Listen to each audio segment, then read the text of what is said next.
and in his law does he meditate day and night, right? And you're constantly in the word, constantly in the scriptures, right? You're constantly meditating on the word. You understand? Day and night, no matter what you do, this word is a part of every fabric of your life, in everything you do, right?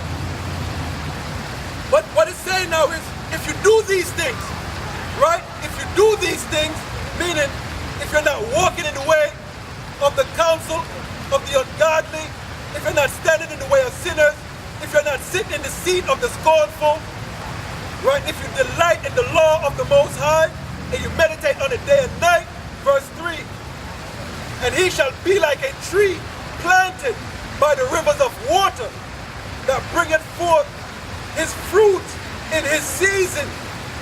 His leaf also shall not wither, and whatsoever he doeth shall prosper. Right? Whatsoever you do, you're going to prosper. Right? Again, and that's prospering in the word. Right? That's prospering in the word.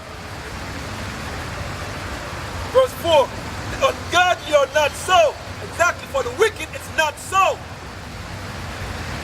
But are like a chaff which the wind driveth away, meaning they're going to be destroyed. The ungodly are going to be destroyed. Therefore, the ungodly shall not stand in judgment, nor the sinner in the congregation of the righteous. Exactly. Why? They're separated. Right? They're separated. Right? Of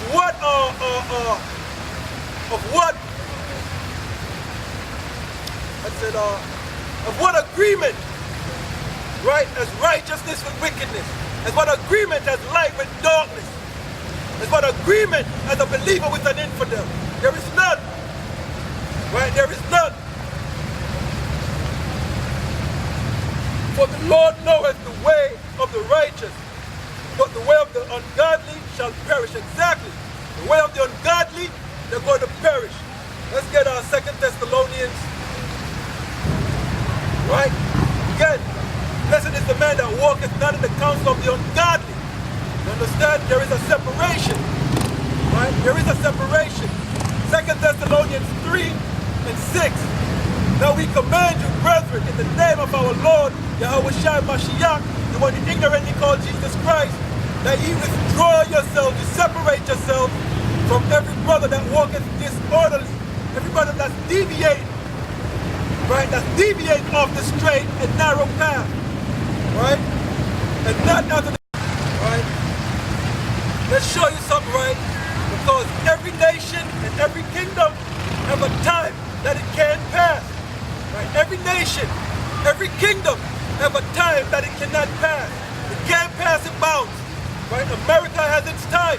Right? It has its time to rule and it's time to go down. You understand? Every nation have their time. Every kingdom have their time to rule. Right? That they can't pass. You understand? The thing is, America time has come. Right? This is Daniel 7. And I'm going to show you. Daniel 7. Matter of fact, let's start at Daniel, the 2nd chapter. This is Daniel's 2 and 20. Right, to show that every nation has their time to rule and their time to fall. Right? And America is no different. Daniel's 2 and 20. Daniel answered and said, blessed be the name of the Most High forever and ever, for his wisdom and his might, for wisdom and might are his. And he changeth the times and the seasons. He removeth kings and setteth up kings. He giveth wisdom unto the wise and knowledge to them that know understanding. Right? He removed kings and he set up kings. He removed kingdoms and he set up kingdoms. See that? That's how the Most High God operates. Now let's get Daniel 7 and start at verse 2. Daniel chapter 7 verse 2. Daniel spake and said, I saw in my vision by night, and behold, the four winds of heaven strove upon the great sea, and four great beasts came up from the sea, diverse from one another. Alright, so Daniel saw four beasts striving for power in the earth, right? Striving for power in the earth. Right? Verse 3, and 4 beasts came up from the sea, diverse from one another. Right? 4 beasts came up, they were different from one another. Let's jump to verse 17. Daniel 7 verse 17, these great beasts which are four kings, which shall rise out of the earth. Right? 4 kings and 4 kingdoms, that's going to come into the power seat on the earth. Right? Go back to Daniel 7 and 4. The first was like a lion and had eagle's wings. I beheld and the wings thereof were plucked, and it was lifted up from the earth, and made stand upon the feet as a man, and a man's heart was given it. The first was like a lion, right? That's the ancient Babylon. A man's heart was given it, was Nebuchadnezzar, right? Verse 5, and I behold another beast, a second, like a bear, and it raised itself up on one side, and it had 3 ribs in the mouth of it, between the teeth of it. And they said thus unto it, arise, devour much flesh. Right, that's talking about the Medo-Persian Empire. Right, because they're the one who took down ancient Babylon. So that's talking about the Medo-Persian Empire.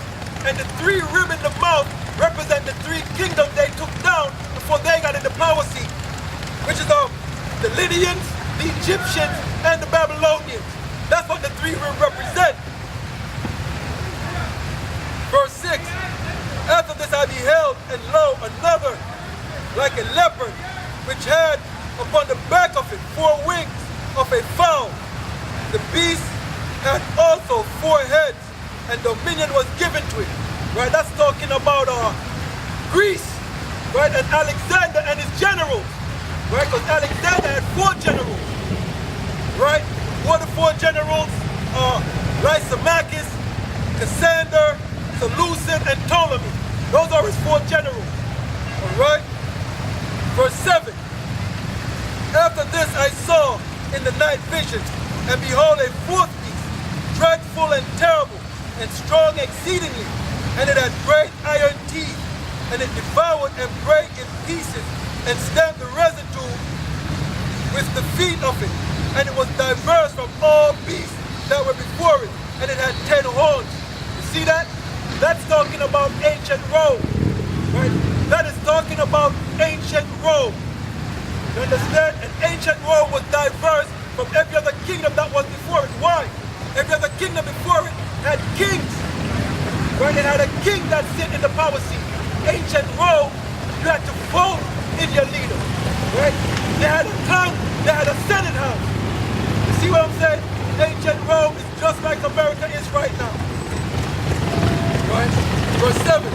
After this I saw in the night vision, and behold a 4th beast, dreadful and terrible, and strong exceedingly, and it had great iron teeth, and it devoured and brake in pieces, and stamped the residue of the feet of it, and it was diverse from all beasts that was before it, and it had 10 horns. Verse 8, and I considered the horns, and behold, there came up among them another little horn, before whom there were 3 of the first horn plucked up by the root, and behold, in this horn were eyes like eyes of men, and a mouth speaking great things. Alright, this little horn right here, which came out of the 10 horns, the little horn is talking about is America. Right, and the 3 horns that it plucked up by the root was on Great Britain, Spain, and France. Those were the 3 horns who got plucked up by the root before America got in its power seat. Right? And it spoke great things. Right? And that's showing you right now. British right there. Right? It's ending with America. Now let's see what's coming after America is established. Verse 9. And I beheld that the thrones were cast down. All the thrones were cast down. Right? America was cast down. Right? And all of the nations were cast down. Right? And the Ancient of Days did sit. His garment was white as snow, and the hair of his head like the pure wool, and his throat like a fiery flame, and his wheels of a burning fire. You see that? So that's telling you right there, that is the end of it all. Right? And the Ancient of Days did sit, which is the Most High. You understand? And that's where y'all are right now. You're in between that last verse and the second to last verse I just read. That's where you sit right now. Right? We're in the last days. And these things are coming to pass. It's going to happen. Right? It's going to happen. So, it behooves you that you repent and return to the God of the Israelites, God of Abraham, Isaac, and Jacob, the true and living God.